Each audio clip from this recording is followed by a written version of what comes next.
ہم نے فیصلہ کیا کہ پاکستان میں ہم جتنے بھی جو بھی ہسپتال کی اکوپمنٹ باہر سے امپورٹ کریں گے وہ ڈیوٹی فری کر دیے تاکہ لوگ آ کے ہسپتال بنائیں پاکستان میں. اور ہم نے جو ہیلتھ کارڈ رکھا ہوا ہے جو کہ ایک غریب گھرانے کو 7,20,000 کا جو کارڈ ہے وہ کسی بھی ہسپتال میں جا سکتے ہیں اس کارڈ سے. تو انشاءاللہ آپ دیکھیں گے کہ سب سے پہلے زور لگائیں گے اپنی آبادی کے اوپر, ان کی صحت پہ لگا رہے ہیں, تعلیم کے اوپر انشاءاللہ ہم زور لگائیں گے. ابھی تک ہمارے پاس پہلا سال بڑا مشکل گزرا, پیسہ نہیں تھا, لیکن پورا زور لگا رہے ہیں تعلیم کے اوپر جو ہمارے پلان ہیں آگے. اور اس کے بعد انڈسٹری, ایگریکلچر اور انڈسٹری, یہ دو چیزیں ہیں جو انشاءاللہ یہاں خوشحالی لے کے آئیں گی, روزگار دیں گے نوجوانوں کو. ہم جو ہاؤسنگ کر رہے ہیں, اپنی ہاؤسنگ کے اندر جو ہم نے فیصلہ کیا 50 لاکھ گھر اپنے 5 سال میں بنائیں گے, اس کے لیے بھی پوری ہم نے اب تیاری کی ہے. قانون چینج کرنے تھے, فور کلوجر لاز, اس کے اوپر کام کر رہے ہیں تاکہ گھروں کے لیے فائنینسنگ ہو. اور انشاءاللہ وہ جب چلنا شروع ہوگا, اور شروع ہو گئے ہیں اب ہمارے, اس سے 40 انڈسٹری چلیں گی. جب آپ ہاؤسنگ شروع کرتے ہیں تو اس کے 40 انڈسٹری وہ اٹھا دیتی ہے ساتھ, جس کی اصل مقصد اپنے نوجوانوں کو روزگار دینا ہے.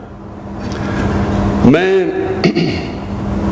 آج 3-4 اور باتیں کروں گا کیونکہ پچھلے دنوں کافی چیزیں ہوئیں تو یہ ضروری ہے کہ میں ان کے اوپر بات کروں. ایک سرکس ہوئی کنٹینر کے اوپر.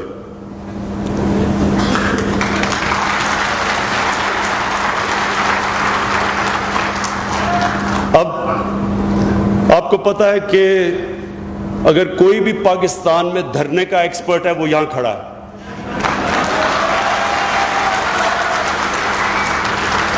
میں نے شروع میں کہا تھا کہ 1 مہینہ کنٹینر میں گزار دیں تو میں ساری ان کی باتیں مان جاؤں گا. 1 مہینہ ہم نے 126 دن گزارے. 126 دن. تو میں تو اپنی پارٹی, میرے لوگ تھوڑے گھبرا گئے تھے جب دیکھتے ہیں, کئی میرے کیبنٹ کے اندر ان کے تھوڑے دل کمزور ہیں, تو میں نے ان کو سمجھایا, میں نے کہا کوئی فکر نہ کرو, میں جانتا ہوں کنٹینر اور دھرنا کیا ہوتا ہے. تو میں نے ان کو بڑا دلاسا دیا لوگوں کو کہ انشاءاللہ یہ جب آپ 126 دن گزارتے ہیں تو کوئی مقصد ہوتا ہے, کوئی نظریہ ہوتا ہے. اس طرح کنٹینر پہ نہیں گزارا جاتا. جب وہ بیچارے, اور ہمارے بچے ہیں یہ مدرسوں کے, میں یہ آپ کو بتاؤں, یہ پہلی گورنمنٹ ہے جس نے فیصلہ کیا ہے کہ ہم مدرسے کے بچوں کی ذمہ داری لیں گے. یہ ہمارے بچے ہیں.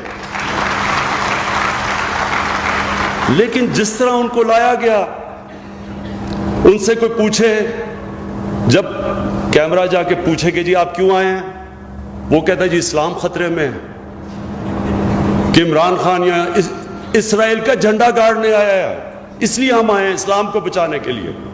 وہ کسی سے پوچھے, وہ کہے جی ختم نبوت, یہ قائدیانی پتہ نہیں کا قبضہ ہونے لگا ہے. کسی اور سے پوچھیں, وہ کہتے جی نبوت سے رسالت. کسی کو نہیں پتا کہ آئے کیوں. جو سب سے زیادہ مجھے تکلیف ہوئی کہ وہ بیچارے جب بارش ہوئی مشکل وقت میں, وہ بیچارے باہر بیٹھے ہیں اور گرم کمرے میں جناب فضل الرحمان بیٹھا ہوا ہے. دیکھیں, میں اس لیے یہ آج بات کر رہا ہوں, ہمارے ملک کی یہ بڑی بدقسمتی ہے. ایک طرز زندگی, ایک فلسفہ, ایک اللہ سے کنیکشن جس کا نام اسلام ہے. اور کس کا دین ہے؟ دنیا کا سب سے عظیم انسان نبی صلی اللہ علیہ وسلم, جنہوں نے ہمیں بتایا ہے کہ کیا دین ہے. اس کے دین کو بیچنا پیسہ بنانے کے لیے, لوگ بچوں سے جھوٹ بول کے یہاں لے کے آنا, اس سے زیادہ بڑا گناہ کیا ہو سکتا ہے؟ ایک آدمی جو اپنے آپ کو مولانا کہتا ہے، دین کے نام پہ سیاست کر رہا ہے، ڈیزل کے پرمٹ پہ بکنے والا، اس کی آج اس کی قیمت لگاؤ، جو مرضی فتویٰ دوانا ہے آپ کے لیے دے دے گا۔ کشمیر کمیٹی کے اوپر چیئرمین شپ پہ بکنے والا، وہ اسلام کا نام استعمال کر رہا تھا۔ جن لوگوں کو، بچوں کو اسلام کی نہیں سمجھ، کس طرح گمراہ کر رہا ہے ان کو۔ اس کا میں نے تو اس سے کیا انتقام لینا ہے، مجھے تو اس کی آخرت کی فکر ہے۔ میں دعا مانگتا ہوں اللہ سے کہ اس کو وہ سزا نہ دے جو اس کو ملے گی۔ لیکن کنٹینر کے اوپر اور بھی میں نے شکلیں دیکھی، جتنا بڑا مجرم اتنا ہی شور مچا رہا تھا کنٹینر پہ کھڑا ہو کے۔ وہاں شہباز شریف جو مینڈیلا بننے کی کوشش کرتا ہے وہ بھی کھڑا ہوا تھا، ادھر بلاول زرداری بھی تھا۔ بلاول زرداری کا اس نے کوئی ایک ایسا، آپ کو نہیں پتا اس نے کام کیا کیا ہے۔ دنیا کے سائنسدان گھبرا گئے ہیں جو بلاول زرداری ایک تھیوری لے کے آیا ہے۔ آئنسٹائن گھبرا گیا ہے کہ جب بارش ہوتی ہے تو پانی آتا ہے، لیکن جو آئنسٹائن کی جو روح تڑپ رہی ہے نا، جس چیز کے اوپر دنیا کا سب سے بڑا سائنسدان گزرا ہے، اس نے کہا جب زیادہ بارش ہوتا ہے تو زیادہ پانی آتا ہے۔ وہ بھی سٹیج پہ کھڑا ہے، لبرل، اپنے آپ کو لبرل کہتا ہے۔ انگریزی میں لبرل، وہ لبرل نہیں ہے، وہ لبرلی کرپٹ ہے۔ اور دوسری طرف سارے بے روزگار سیاستدان کھڑے ہیں۔ وہاں ان کی بھی میں نے شکلیں، اچھا میں شکلیں دیکھ رہا تھا سب کی، کیونکہ میرے پاس تو اب ساری انفارمیشن ہے۔ جس کو ڈر لگا ہوا تھا کہ وہ پکڑا جائے گا کرپشن میں، وہ سارے پہنچے ہوئے تھے کنٹینر پہ۔ میں یہ جو میں نے چیزیں سنی، میں ان کو ایک پیغام دینا چاہتا ہوں سب کو۔ پہلے تو میں نے پہلے دن جب مجھے اقتدار ملا، میں نے آپ سب کے سامنے کہا کہ یہ سب اکٹھے ہو جائیں گے، یہ سب اکٹھے ہو جائیں گے، کیونکہ ان کے مفادات ایک ہیں۔ یہ ایک پرانے نظام کا حصہ ہے، یہ ملک کا مافیا ہے، کوئی دین ایمان نہیں ہے۔ کوئی کہتا لبرل ہے، کوئی کہتا دینی ہے۔ نون لیگ کا یہی نہیں پتا کہ وہ ادھر ہے یا ادھر ہے۔ نون لیگ کو تو جدھر پیسہ ہے ادھر نون لیگ ہے، جہادی بھی بن جائیں گے، لبرل بھی بن جائیں گے جدھر ان کا پیسہ بچ جائے۔ میرے پاکستانیوں،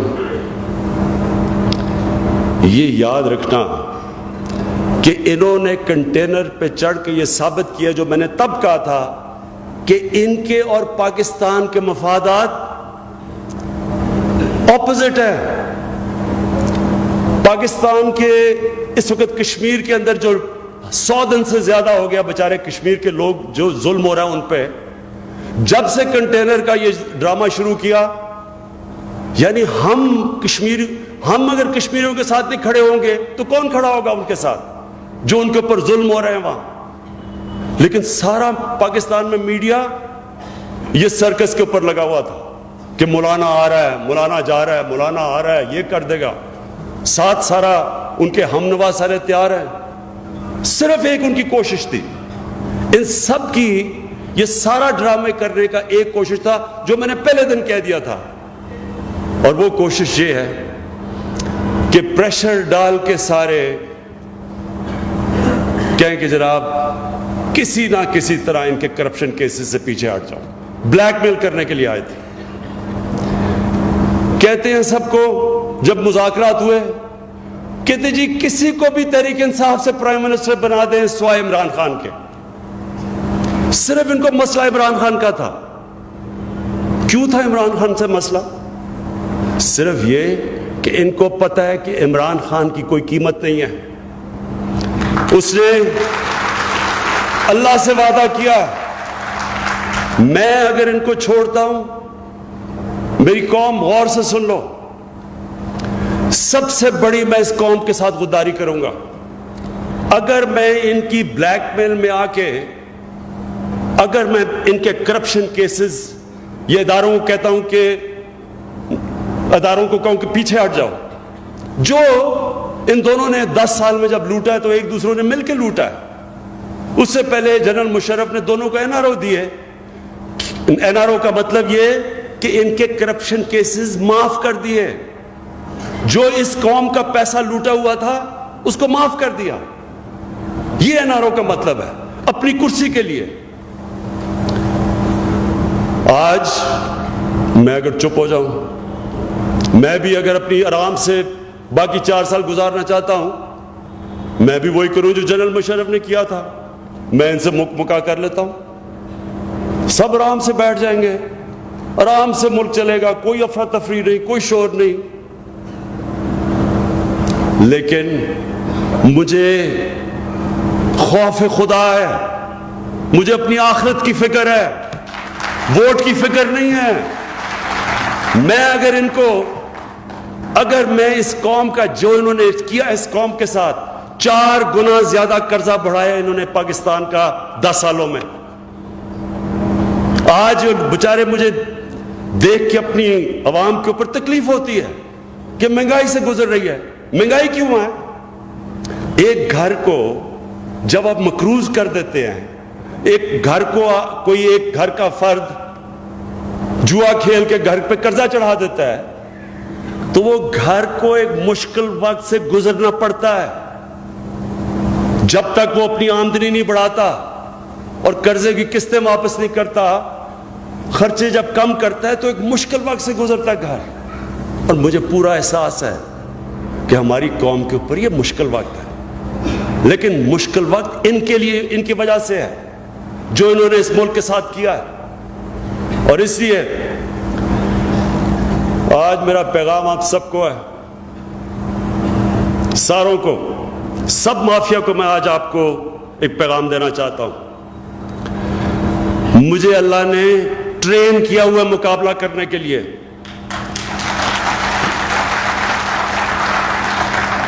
میں ایک اسپیشلسٹ ہوں مقابلہ کرنے کا۔ میری کھیلوں کی گراؤنڈوں میں 20 سال ٹریننگ ہوئی ہے، دنیا کے بہترین کھلاڑیوں کا مقابلہ کیا، اور اللہ کا شکر ہے کہ پاکستان کو اوپر لے کے گیا مقابلہ کر کے۔ مجھے ہارنا بھی آتا ہے اور جیتنا بھی آتا ہے، ہار کے کھڑا ہونا بھی آتا ہے۔ میں اس طرح نہیں کہ کاغذ کا ٹکڑا جی باپ بیٹوں کو کہا جی پوری پارٹی ہماری وراثت میں مل گئی ہے ایک کاغذ دکھا کے۔ آپ 5 مرلے کا پلاٹ بھی ماں اگر بیٹے کو یا خامد کو دیتی ہے اس کو بھی ویریفائی کرنا پڑتا ہے، یا پوری پارٹی حوالے کروا دی، کسی نے ابھی تک کاغذ نہیں دیکھا۔ دوسری طرف جنرل جلانی کے گھر کے سریا لگاتے لگاتے وہ منسٹر بن گئے۔ میں 22 سال نیچے سے سٹرگل کر کے آیا ہوں، مجھے مقابلہ کرنا آتا ہے، اور میں آج پھر چیلنج کر رہا ہوں آپ سب کو، جو مرضی کرنا ہے اکٹھے ہو جاؤ، سب اکٹھے ہو جاؤ، جو بھی کرنا ہے۔ میرا یہ اللہ سے وعدہ ہے کہ میں آپ کو ایک آدمی کو نہیں چھوڑوں گا جس نے اس ملک کا پیسہ چوری کیا۔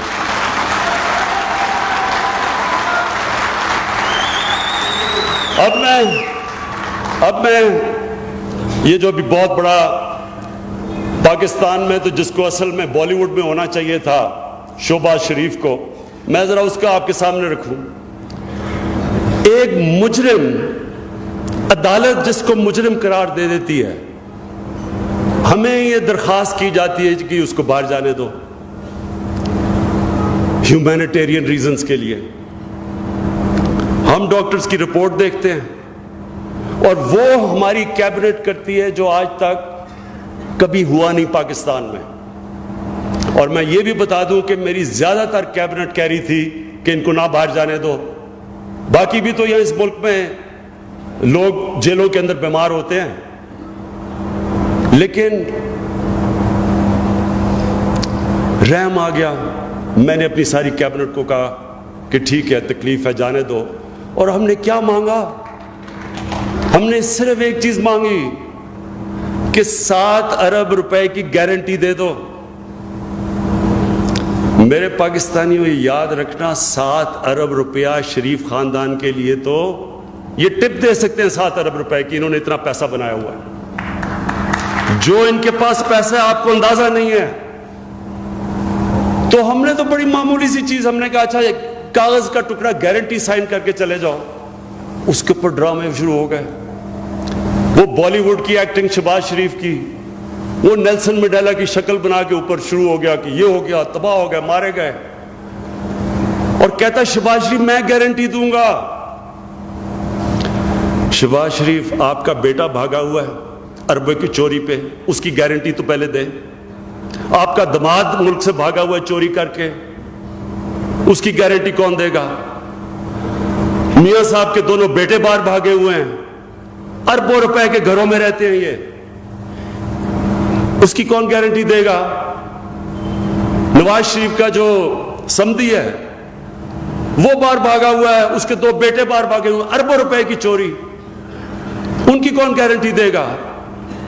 اور سب سے بڑی بات یہ شہباز شریف آپ کی کون گارنٹی دے گا؟ آپ کے اوپر بھی کیسز چل رہے ہیں کرپشن کے۔ شکر کریں کہ ہم وہ ہیں جن کو رحم آ گیا آپ کو موقع دیا جانے کا۔ عدالت کا فیصلہ ہم ایکسپٹ کرتے ہیں، لیکن یہ جو شہباز شریف ڈرامے کر رہا ہے، میں شہباز شریف آپ کو بتانا چاہتا ہوں کہ یہ قوم سمجھ گئی ہے آپ کو۔ 30 سال سے آپ کو کبھی وہ بوٹ پہن کے بارش میں کھڑے ہو جا رہے ہو، کبھی وہ بڑی ٹوپی پہن کے، لوگ آپ کے ڈرامے جان گئے ہیں۔ کہتا ہے عمران خان ذمہ دار ہوگا اگر نواز شریف کو کچھ ہو گیا۔ 800 سے زیادہ بیچارے جیل میں قیدی پچھلے 10 سال میں مرے ہیں، ان کا کون ذمہ دار ہے؟ کسی نے ان کے گھروں میں جا کے پوچھا ہے کہ ان کے بیوی بچوں کو کیا ہوا؟ یہ شریف خاندان تو ان کے بچے کیا، ان کے پوتے بھی اربوں پتی ہیں۔ وہ جو غریب آدمی کا جب مرتا ہے وہ جیل میں، کئی دفعہ وہ اکیلا وہ آدمی ہوتا ہے جو اپنے خاندان کا اکیلا آدمی کمانے والا ہوتا ہے۔ کبھی سوچا کہ ان کے بیوی بچوں سے کیا ہوتا ہے؟ کہتا ہے عمران خان ذمہ دار ہے۔ تو ان کا کون ذمہ دار ہے؟ آپ 10 سال اقتدار میں رہے ہیں۔ میں آخر میں ایک آخری بات کرنا چاہتا ہوں۔ دیکھیں،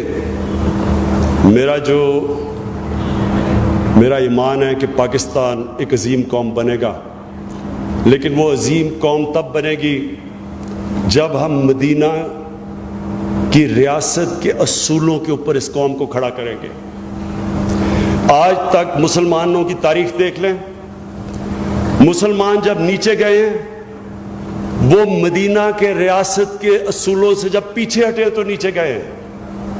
جب مسلمان اوپر گئے یہ قوم تو وہ ہمیشہ ان اصولوں پہ کھڑے ہوئے ہیں جو نبی صلی اللہ علیہ وسلم نے مدینہ کی ریاست کی بنیاد جس پہ رکھی تھی، اور مدینہ کی ریاست کی بنیاد رکھی گئی تھی انصاف اور انسانیت پہ، رحم پہ۔ جو ایک ریاست رحم کرتی ہے اپنے کمزور طبقے پہ، اپنے غریب طبقے پہ، اپنے بوڑھوں پہ، بیووں پہ، یتیموں پہ، اور دوسری چیز انصاف۔ اس کے متعلق نبی صلی اللہ علیہ وسلم نے کہا، جب ان سے کہا گیا کہ جی ایک قریش کی لڑکی کو سزا ہو گئی ہے، اس سے چوری کی تھی، تو اس کی قریش کی لڑکی ہے، اس کو معاف کر دے۔ تو یہ یاد رکھنا میری قوم، یہ جو حدیث ہے یہ ایک چیز ہے، اگر ہماری قوم اس کے اوپر کھڑی ہو گئی اور ہم نے یہ سسٹم بنا دیا، یہ خود ہی قوم اٹھ جائے گی۔ انصاف لوگوں کو آزاد کر دیتا ہے۔ انہوں نے کہا، اور یہ سارے بچے کو میں نے بتانا ہے، بار بار بتانا ہے، انہوں نے کہا کہ اگر میری بیٹی نے بھی جرم کیا ہوتا تو اس کو بھی میں سزا دیتا، اور پھر کہا کہ تمہارے سے پہلے بڑی قومیں تباہ ہوئیں جدھر طاقتور کے لیے قانون اور کمزور کے لیے دوسرا قانون۔ میں آج ہمارے بڑے ذہین چیف جسٹس ہیں، میں ان کی بڑی رسپیکٹ کرتا ہوں، چیف جسٹس کھوسا کی اور آنے والے چیف جسٹس گلزار، ان دونوں سے میں آج کہنا چاہتا ہوں کہ ہمارے ملک کو آزاد کریں انصاف دے کے. یہ جو پرسیپشن بنی ہوئی ہے پاکستان میں کہ طاقتور کے لیے ایک قانون اور کمزور کے لیے دوسرا، یہ ہماری تاریخ رہی ہے. یا طاقتور ٹیلی فون کر کے فیصلے لکھواتے رہے ہیں. بریف کیس پکڑ کے ایک چیف جسٹس کو انہوں نے فارغ کروا دیا، ججز کو بریف کیس لگا کے. ہماری ملک کی تاریخ ہے یہ کہ جو طاقتور ہے اس کو ہمارا قانون کا نظام ہاتھ نہیں لگا سکتا. میں دونوں عظیم ججز، ایک موجودہ چیف جسٹس اور ایک آنے والے چیف جسٹس ہیں، میں آج اپنی قوم کی طرف سے آپ کو کہتا ہوں کہ اس کو پرسیپشن کو ٹھیک کریں. اپنے قانون کو، ہمارا قانون ایسا ہو کہ کمزور سے کمزور آدمی بھی جب طاقتور کے سامنے کھڑا ہو تو اس کو اعتماد ہو کہ انصاف ملے گا.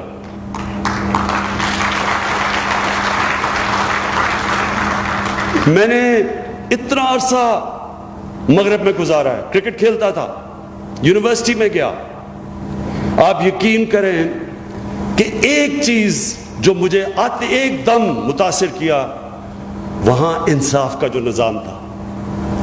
وہاں ایک عام آدمی کو بھی پورا اعتماد ہوتا ہے کہ یہ عدالتیں مجھے انصاف دیں گی. جب برطانیہ تباہ ہو رہا تھا سیکنڈ ورلڈ وار میں، ہٹلر کے ہوائی جہاز بمباری کر رہے تھے، لوگ خوف زدہ اپنے پرائم منسٹر سے پوچھتے ہیں کہ کیا ہم بچ جائیں گے، کیا یہ قوم بچ جائے گی؟ اس نے جواب دیا، کیا ہماری عدالتیں انصاف دے رہی ہیں؟ وہ حیران رہ گئے کہ ہم تو پوچھ رہے ہیں کہ یہ بمباری سے ہم بچ جائیں گے. انہوں نے اس سے پھر کہا، ہماری عدالتیں انصاف دیتی ہیں؟ انہوں نے کہا جی دیتی ہیں. کہتا کوئی طاقت ہمیں تباہ نہیں کر سکتی. یہی حضرت علی کا قول ہے، کفر کا نظام چل جائے گا لیکن ناانصافی کا نظام نہیں چل سکتا. یہ پاکستان میں اصل سٹرگل ہے ہماری. ہم گورنمنٹ ہیں، یقین کریں کہ پورے ہم زور لگا رہے ہیں. یہ بھی ٹھیک اخبار میں آیا کہ میں بڑی دیر کے بعد 2 دن میں نے چھٹی لی، بڑی دیر کے بعد 2 دن چھٹی لی. اس کے اوپر بھی عجیب عجیب چیزیں آنی شروع ہو گئی، اور جو آ رہی تھی وہ مجھے جانتے نہیں ہیں. مجھے تو جب میں کرکٹ کھیلتا تھا، اگر کمزور ٹیم آ جاتی تھی میں کہتا تھا میں نے نہیں کھیلنا، کسی اور کو کھلاؤ ان کے خلاف. مجھے تو چیلنج لے کے مزہ آتا ہے. میں اپنے جسٹس کھوسا اور جسٹس گلزار کو کہنا چاہتا ہوں کہ پوری مدد کرے گی گورنمنٹ. جس طرح کی مدد ہمارے سے چاہیے ہم آپ کی مدد کرنے کے لیے تیار ہیں. پیسہ ساری جگہ سے پیسہ نکالیں گے، لیکن آپ کے لیے ہمارا گورنمنٹ پیسہ آپ کو دینے کے لیے تیار ہے. لیکن اس ملک میں جو ہم نہیں کر سکتے، کیونکہ جوڈیشری تو آزاد ہے، عدلیہ آزاد ہے، جو ہم نہیں کر سکتے ہم پوری آپ کی مدد کرنے کے لیے تیار ہیں. لیکن ہماری عدلیہ نے بحال کرنا عوام کا ٹرسٹ اپنے اندر. عدلیہ نے ایک عام آدمی کو کانفیڈنس دینا ہے کہ یہاں سب کے لیے ایک قانون ہے. میں پھر سے مراد آپ کو، آپ کی ساری ڈپارٹمنٹ NAJ کو مبارک دیتا ہوں. آج میں چیف منسٹر محمود خان آپ کو کہ جو یہ آج ہوا یہ شروعات ہے. انشاءاللہ CPEC سے جو فائدے اب ہوں گے، انشاءاللہ پاکستان میں ہم خوشحالی بھی لے کے آئیں گے، اور سب سے بڑی بات اپنے نوجوانوں کو روزگار بھی دیں گے. شکریہ.